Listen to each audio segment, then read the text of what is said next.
जो अगर उसको कौन वोट देगा अगर लोग जाहिल नहीं होंगे तो, या अगर लोग पढ़ लिख लिए तो वो वोट बैंक तैयार करता है हाँ, अपना वोट बैंक तैयार करता है, अपना लेबर तैयार करता है। वो अपना जब उसका मफादी सब उसमें है तो वो अपने आप को क्यों बदलेगा, क्यों चेंज करेगा। और चेंज और तब्दीली तो वो मजलूम जो तबका होता है जिसके ऊपर जुल्म हो रहा है, जो वो भुगत रहा है, तब्दीली वो लाएगा। पर उसको सदीका, अपने क्या आपको हालात लगता बदलना है कि है। ये तबका तब्दीली लेकर आ सकता है? उसमें ये है कि एक तो बड़ी वजह ये भी है कि वो ये अगर ये चाहेंगे कि अगर वो पढ़ लिख जाएंगे तो वो हो सकता है उनके खिलाफ जो है बगावत करें, या वो शहरों का रुख कर जाएं, या उनको अपने हकूक़ के बारे में जो है वो नॉलेज आ जाएगी। इस वजह से भी बहुत से जो मतलब रुकावट होती है कि वो उनको जो है इस तरफ तालीम की तरफ बिल्कुल जो है आने ही नहीं देते।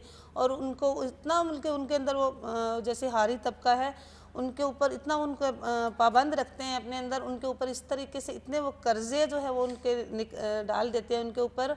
जैसे उनके जो मजदूर हैं उनको हारी हैं, उनको उनकी ज़रूरियात के लिए वो अपने ज़मींदार से कोई बीमार हो जाता है तो वो अपने ज़मींदार से जो है वो जाते हैं उसके पास।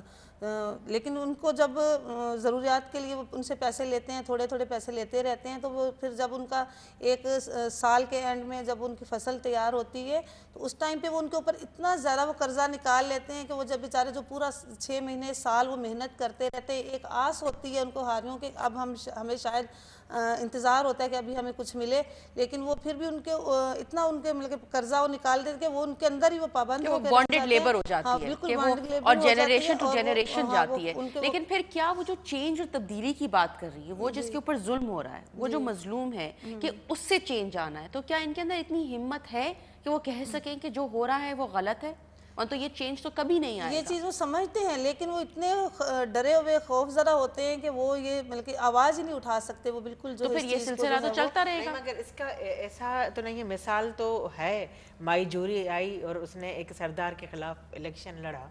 और इसके अलावा मुख्तारा माई है, वो एक छोटे से गांव की है जिसके ऊपर इतना बड़ा क़यामत गुजर गई, उसको बेआबरू किया और लोगों ने उसको मगर वो उसने उसको कितनी बड़ी हिम्मत जो है वो पैदा की और कितना बड़ा नाम किया। तो ये तो नहीं है, मिसालें तो हमारे पास हैं। अच्छा, इसके अलावा एक हारी बात हो रही है तो माई बख्तावर एक सिंध का एक बहुत बड़ा एक तारीखी किरदार है। सह जाते हैं और किसी को बताते नहीं, जब किसी को बताते हैं तो उसी की कोई हेल्प नहीं करता। तो ये जो NGOs हैं या ऐसी एसोसिएशंस हैं, क्या इनसे आपको मदद मिलती है? चलें, आपको लगता है कि पुलिस आपको शायद मदद ना कर पाए क्योंकि ज़मींदार का उनके ऊपर ज़्यादा असर रसूख है, लेकिन क्या एसोसिएशंस, NGOs जैसे कि आपके बराबर में सदीका बैठी हैं, वो आपको शो में भी लेकर आई, उन्होंने आपकी मदद भी की, तो क्या इस तरह के ऐसी एसोसिएशंस हैं जहां तक आप लोग पहुंच पाती हैं, या आप लोग अपने घरों में ही महदूद हैं और खेतों में ही महदूद हैं कि आप उन तक भी नहीं पहुंच पाते? हमारे पास इतना टाइम ही नहीं होता जो हम किसी के पास जाएं या किसी को बताएं। हम दिन रात मेहनत में ही होते हैं बस।